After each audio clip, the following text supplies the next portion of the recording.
Hi YouTube, this is Shika from the Samosa Budget. I hope you guys are doing well. Today we are going to be looking at how we did in the third week of May in terms of our budget, so let's just get right into it.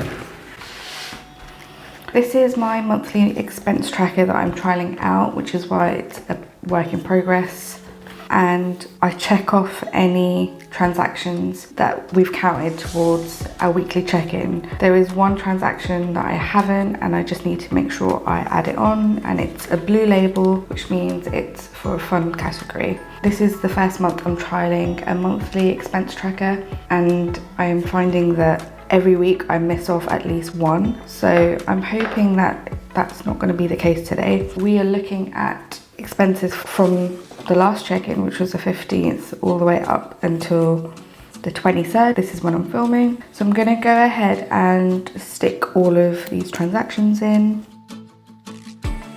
So we had a takeaway on the Sunday, where we had a grocery delivery on the 18th for 64. And then I bought a pack of pens. Like, these are really old school big pens, which have 4 colors in one. And I've got a 3-pack. And they have slightly different colours. So that was £5. And then I'm gonna run out of space. And then from the same shop, we ordered some cat treats. Should I put it this way? I'm just gonna let it go out of this box, but it's fine with me. And then we had another Amazon transaction, which was to get some like traps, as we found some crummies and we just want to make sure that there's no like mice and stuff. So we did an Amazon order for that. And then on the same day we got some more of my cat's food, but this is not a month's worth. They had run out of the flavour that he eats, so it was just a partial shop. And then on the 21st we ordered a spare remote for our Dyson fan. It's a heater and cooler, and this time it is on for heating, but as it's getting warmer in London we are finding that we need the fan. And honestly, I'm sure the remote is somewhere in the kitchen. It has a magnet, so it just sticks to the top, but I don't know where it's gone. Of course that happens like right when we need it. So we ordered another one of those, and that wasn't actually too bad for £33, considering the whole thing was like 400. And then 22nd we did some more groceries, and this was for items that we did not get in our grocery delivery that came on Monday. Things like oat milk, I don't know why. And then on the same day hubby went to physically go to the store. He also got a lottery ticket, and then he also got some cigarettes. So guys, I tried my Windows laptop to do some editing using Filmora 9 after doing a bit of research, and I clearly did not do enough research because I spent almost a day and a half doing this stupid, because it's on the 22nd, I've run out of space, I'm just gonna put it on the 21st. When I got to the moment of export, it's when I realized that the free version had a watermark, and I was really annoyed about that because I had left the editing almost down to the wire because I needed the video to go up the next day. So I wasn't in a position to then get all the clips I'd already made edits to and put it into iMovie, because it doesn't work like that. I'd have to start from scratch. So that annoyed me that I had to buy the full version just to do that.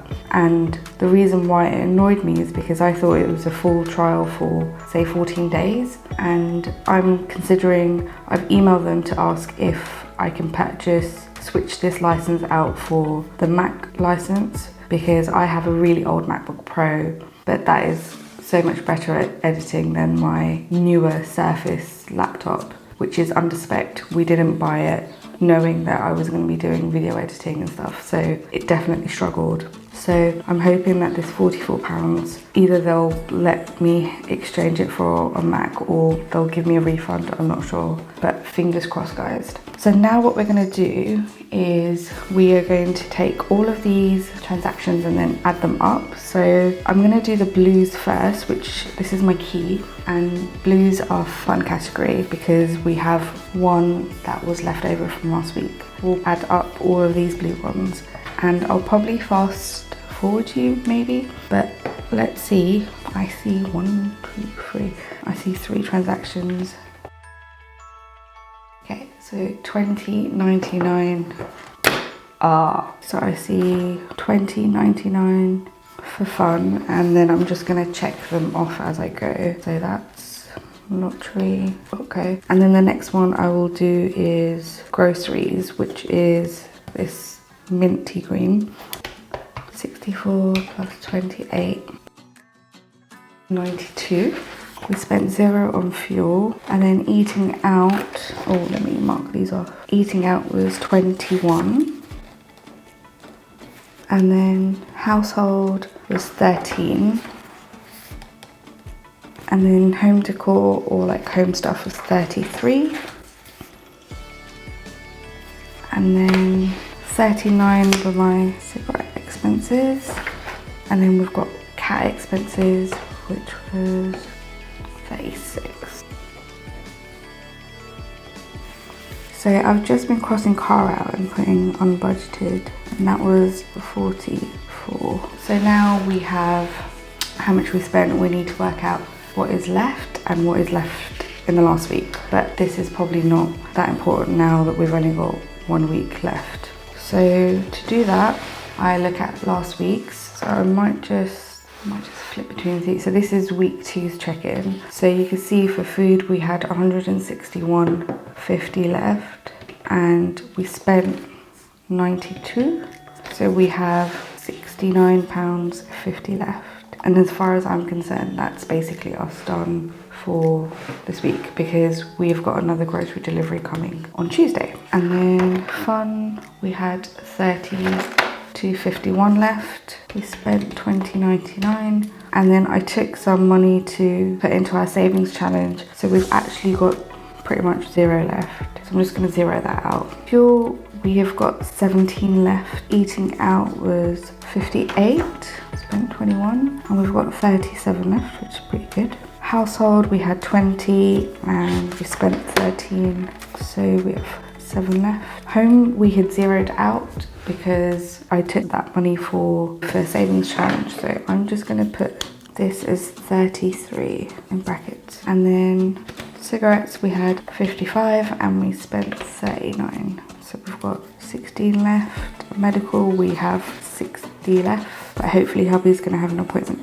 this week. For Kitty, we took money out for the savings challenge, so I took £50 out of his £120. We're left with 70 and we spent 36, so then that gives us 34 left. Unbudgeted was 50 last week and was another 44 this week, so remaining as of this moment is 94. And I just want to show you guys how we're going to be dealing with these breads. So as you can see, some categories are red, like home is negative 33, and then unbudgeted is 94. But you can see that we still have some money left in other categories. So what we're going to do is take money out. So basically for fuel, we had £50 left and we are taking £33 to cover this 44 that we overspent. So that's why basically I have a post-it which tells me where I'm going to take the money from to cover it. So for unbudgeted, we had the £44 video editing software, and then we're taking 33 from fuel and £11 from allowances to cover that 44. So technically this 44 will be covered. There's also a note here that says earmarked for savings. We've got £50 left to save, and we're going to save £20 from clothing and £30 from eating out. I'm just going to basically put £7 because that money is earmarked for something else, not actually there for me to spend. And then what we'll do is for week 4, will basically be the end of the month. I won't be doing a week 4 check-in, I'll just go straight into budget recap for the month of May to see how we did. What we'll do is add up any categories that have got money left. For food, we're basically spending £60, so we'll have less than £10 left. And then these categories like fuel's still got 17, and add these up and then take away anything that was negative. This will give us a net figure, and then we'll know if we need to take any money out of savings or a sinking fund, for example, to bring us to 0. Because we do work on a zero-based budget, and last month we had 16. Let me just double check how much we had. So April's closing balance, this is from my budget.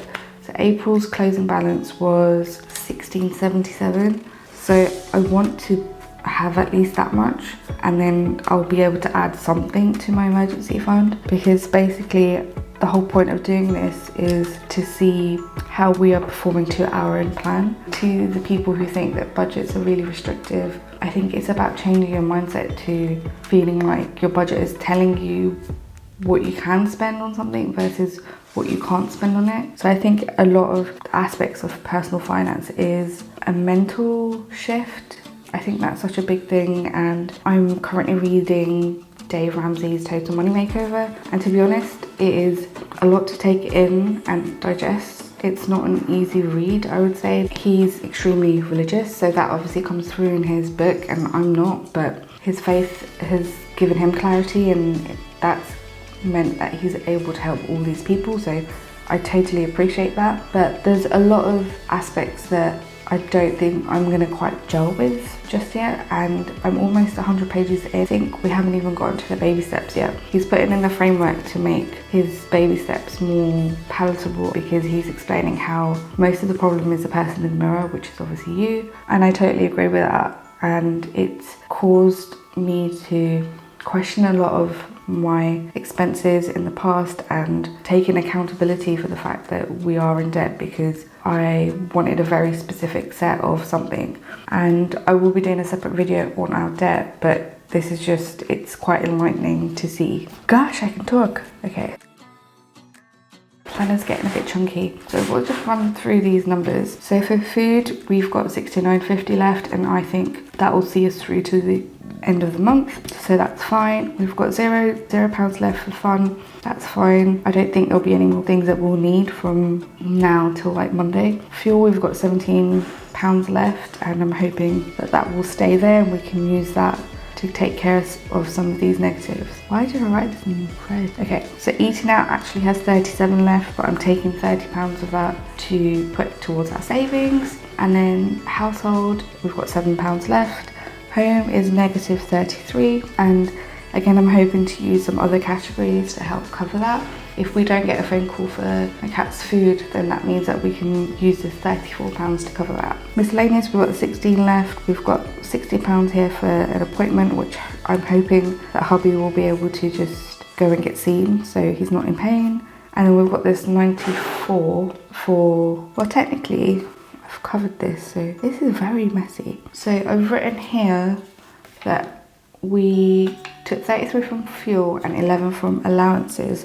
So technically this is 0 because I've covered the unbudgeted transaction. Doing it this way is really important, because if, for example here, just going back to say week 1, if I didn't have this figure that told me how much I had left per week, I wouldn't be able to gauge how long that would last me, because we went really heavy on food in the first week, and then the second week we only spent £10. So that totally balances out, and I think you need to read what your numbers are telling you. So if they're saying that you're spending X amount of food, then really question why. I mean, most of the time the differences can be explained by the fact that everyone is at home and the cost of food in general has gone up. But I think an important takeaway is to really look at what the numbers are telling you, because if you're constantly going over budget in a specific area, then maybe your budget was realistic for that category. So that's just something to bear in mind. So this is it. We're looking okay for the rest of May. If you've made it till the end of the video, thank you very much. So the next video will be my May budget recap, and that should be coming out the next Monday. If you haven't subscribed, please consider subscribing. It really helps me out, and you can watch me stumble through my budget journey. I'll see you in my next video. Bye.